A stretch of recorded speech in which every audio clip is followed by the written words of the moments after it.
UPSC preparation start பண்ற almost எல்லாருக்கும் இருக்கிற பிக்கெஸ்ட் டவுட் என்னன்னா, நியூஸ் பேப்பர் எப்படி படிக்கணும்? எல்லா பேஜஸும் படிக்கணுமா? நோட்ஸ் எடுக்கணுமா? அப்படின்னு. ஃபர்ஸ்ட் நியூஸ் பேப்பர் எதுக்கு படிக்கிறோம் அப்படின்றத புரிஞ்சுக்கலாம். ஸோ நம்ம இது படிக்கிறது மூலமா கரண்ட் அஃபேர்ஸ் நாலேஜ் பில்ட் பண்ணலாம். கரண்ட் அஃபேர்ஸை வந்துட்டு நம்ம ஸ்டாட்டிக் சப்ஜெக்டோட கனெக்ட் பண்ணலாம். அண்ட் ஆல்சோ இது நம்மளுக்கு prelims, mains, essay and interview ஸ்டேஜஸ்க்கு யூஸ்ஃபுல்லா இருக்கும். ஓகே, நியூஸ் பேப்பர் வந்துட்டு ஏதாவது ஒரு நியூஸ் பேப்பர் சூஸ் பண்ணுங்க. தி ஹிந்து இல்லைன்னா தி டைம்ஸ் ஆஃப் இந்தியான்னு. ஸோ சேஞ்ச் பண்ணாம ஏதாவது ஒரு நியூஸ் பேப்பரை மட்டும் நீங்க கன்சிஸ்டண்டா படிக்க ஆரம்பிங்க.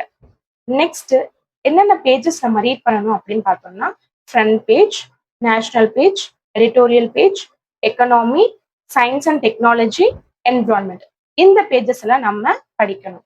ஸோ என்னென்ன பேஜஸ் நம்ம ஸ்கிப் பண்ணணும்னு பார்த்தோம்னா, என்டர்டைன்மெண்ட், ஸ்போர்ட்ஸ் பேஜ், கிரைம், இந்த லோக்கல் கிரைம்ஸ் நடக்கும்ல அது, and celebrity newses, advertisements, political blame, இந்த மாதிரியான பேஜஸ்ல நம்ம வந்து ஸ்கிப் பண்ணணும். Okay, next news paper every line படிக்கணுமா அப்படின்னா இல்ல. நீங்க ஹெட்லைன் படிங்க. அந்த ஹெட்லைன் படிச்சதுக்கு அப்புறம் ஃபர்ஸ்ட் பேராகிராஃப் ரீட் பண்ணும்போதே உங்களுக்கு தெரியும் இது யூபிஎஸ்சி ரிலிவெண்டா அப்படின்னு. அப்படி யூபிஎஸ்சி ரிலிவென்ஸா இருந்தா நீங்க கண்டினியூ பண்ணுங்க, இல்லைன்னா ஸ்கிப் பண்ணிடுங்க. நெக்ஸ்ட் நம்ம எவ்வளவு நேரம் நியூஸ் பேப்பர் படிக்கணும் அப்படின்னு பார்த்தோம்னா, ஃபர்ஸ்ட் நீங்க நியூஸ் பேப்பர் எடுத்தோடனே 5 மினிட்ஸ் ஸ்கேன் பண்ணுங்க ஃபுல்லா என்ன இருக்கு அப்படின்னு.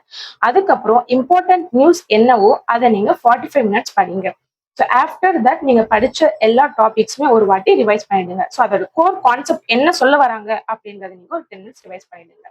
ஸோ நீங்க எப்பவுமே நியூஸ் பேப்பர் படிக்கும் போது இந்த 3 கொஸ்டின்ஸ் வந்து நீங்க கேட்டுக்கோங்க. Why is this news important? இந்த நியூஸ் ஏன் important? And which UPSC subject does it belong to? So நீங்க படிக்கிற அந்த டாபிக் எந்த சப்ஜெக்ட் குள்ள வரும் அப்படின்றத நீங்க பார்க்கணும். அடுத்து இதோட கோர் கான்செப்ட் என்ன அப்படின்றது, இந்த 3 கொஸ்டின்ஸ் நீங்க கேட்கணும். நெக்ஸ்ட் நிறைய பேருக்கு இருக்கிற டவுட்ஸ் என்னன்னா, ஷார்ட் நோட்ஸ் எடுக்கணுமா அப்படின்னு. ஸோ இப்பதான் நீங்க நியூஸ் பேப்பர் படிக்க போறீங்க அப்படின்னா நீங்க ஃபர்ஸ்ட் 2 மந்த்ஸ் நீங்க ஜஸ்ட் இதை ஹேபிட்டை டெவலப் பண்ணுங்க. நியூஸ் பேப்பர் மட்டும் படிக்க ஆரம்பிங்க. 2 மந்த்ஸ்க்கு அப்புறம் உங்களுக்கு தெரியும் எப்படி வந்து நம்ம எந்த டாபிக்கை எந்த சப்ஜெக்ட் கூட நம்ம வந்து ரிலிவென்ட் பண்ணணும். ஸோ எது இம்பார்ட்டன்ட் இல்லை அப்படின்றது நம்மளுக்கு தெரிய வரும்.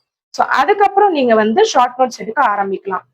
இப்போ நீங்க ஷார்ட் நோட்ஸ் எடுக்கிறவங்களா இருந்தீங்க அப்படின்னா, நியூஸ் பேப்பர்ல இருக்கிற எல்லாமே பேராகிராஃப் நம்ம எடுத்து எழுதுறது நோட்ஸ் கிடையாது.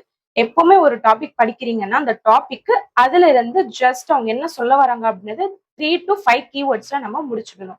அதுதான் ஷார்ட் நோட்ஸ். ஓகேங்களா? ஸோ அதுக்கப்புறம் நீங்க டெய்லி ரிவிஷன். ஸோ நீங்க என்னென்ன படிக்கிறீங்க, இன்னைக்கு என்னென்ன படிக்கிறீங்களோ அது ஒரு வாட்டி நீங்க தூங்குறதுக்கு முன்னாடி ரீகால் பண்ணுங்க. இன்னைக்கு நம்ம என்னென்ன இம்பார்ட்டன்ட் டாபிக் படிச்சோம், ஸோ அதுல இருந்து அவங்க என்ன சொல்ல வராங்க, அதோட கீவேர்ட்ஸ் என்ன அப்படின்றத ஜஸ்ட் ஒரு 5 மினிட்ஸ் to 10 மினிட்ஸ் நீங்க ரிவைஸ் பண்ணீங்கனாலே போதும். So don't read the newspaper to finish it, read it to understand UPSC concepts.